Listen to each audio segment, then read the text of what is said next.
Weekly बढ़ते हैं brokerage report की तरफ और नतीजों पर और खबरों पर ढेर सारी रिपोर्ट्स भी आ जाई हैं। गौरव है हमारे साथ पूरा अपडेट लेकर। गौरव, गुड मॉर्निंग, बताइए। ब्रोकरेजेस की तो जेपी मॉर्गन ने यहाँ पे कहीं पे बाय रेटिंग ओवरवेट रेटिंग बरकरार रखते हुए टारगेट प्राइस जो है वो 5400 रुपीज का दिया है।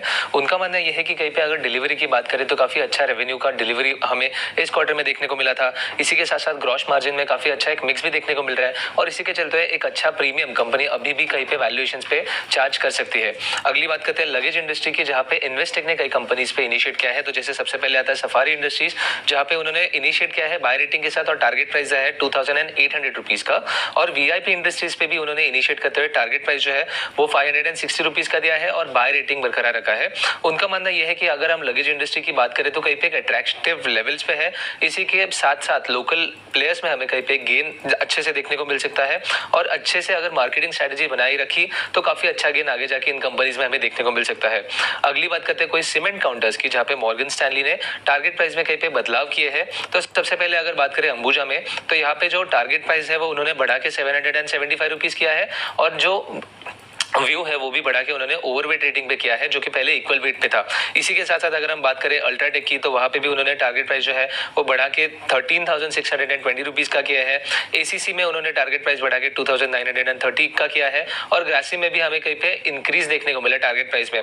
और इसी के साथ साथ अगर हम बात करें कोई दूसरे काउंटर्स की, जैसे दालमिया भारत हो गया, श्री सीमेंट हो गया, यहाँ पे उन्होंने टारगेट प्राइस जो है वो घटाया है और जो रेटिंग है वो भी उन्होंने घटा दिया है। उनका मानना यह है कि कहीं अगर नियर टर्म की बात करें तो एक साइडवेज मूव हमें देखने को मिल सकता है। मीडियम टर्म में ये जो आउटलुक है वो अभी भी उनका कहीं पे रोबस्ट ग्रोथ के लिए काफी ज्यादा फेवरेबल है।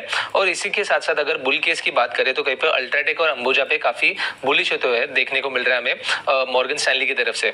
और आखिर में बात करते हैं एचसीएल टेक की, जैसे हमें पता है कि रिजल्ट्स आ चुके थे और इसी के ऊपर अगर हम ब्रोकरेज को देखें तो नोमुरा ने कहीं पे बाय रेटिंग बरकरार रखते हुए टारगेट प्राइस जो है वो बढ़ा के 1720 रुपीज का किया है। अगर हम Q1 की बात करें तो कहीं पे इनलाइन नंबर्स हमें देखने को मिले थे और इसी के साथ साथ नोमुरा का मानना यह है कि कहीं पे FY25 के टारगेट जो है वो कंपनी अचीव कर सकती है। अगर हम सिटी की भी बात करें तो उन्होंने भी टारगेट प्राइस जो है वो बढ़ा के 1545 रुपीज का दिया है, क्योंकि उनका मानना यह है कि कहीं पे एक पॉजिटिव न्यूज ये था कि गाइडेंस जो है वो इस बार कंपनी ने चेंज नहीं किया है। और आखिर में अगर हम इन्वेस्टेक की बात करें तो हालांकि उन्होंने सेल रेटिंग बरकरार रखा है, बट टारगेट प्राइस जो है वो बढ़ा के 1312 रुपीज का दिया है, क्योंकि उनका मानना यह है कि कहीं पे इनलाइन नंबर्स तो थे बट प्राइमरी कंसर्न जो है वो एबिट मार्जिन को लेकर रहेगा और इसी के चलते उन्होंने सेल रेटिंग फिलहाल के लिए बरकरार रखा है।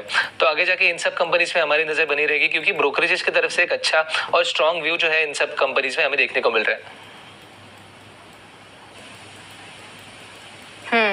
ठीक है, तो काफी सारी रिपोर्ट्स आई हैं, स्पेशली एचसीएल टेक पर आज नजर रखिए और डीमार्ट जैसी कंपनियों पर भी रिपोर्ट्स आई हैं, तो इस पर आज फोकस रहेगा। थैंक यू गौरव आपका ये पूरा अपडेट देने के लिए।